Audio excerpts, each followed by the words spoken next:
చూడండి పైపింగ్ అనేది మీరు కరెక్ట్గా వేసినా కూడా మాకు రౌండ్ తిరగట్లేదు అనే వాళ్ళకి ఈ చిన్న టిప్ పాటించండి. చూడండి పైపింగ్ ఆల్రెడీ నేను యాడ్ చేసేసాను.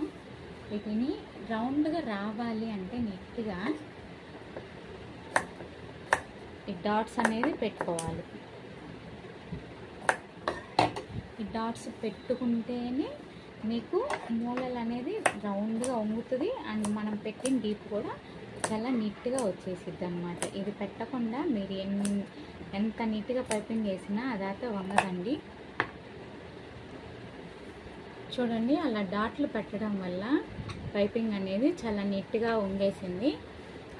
ఇలా చిన్న చిన్న టిప్స్ ఏనండి. మా ఛానల్ అయితే లైక్ చేయండి, సబ్స్క్రైబ్ చేయండి.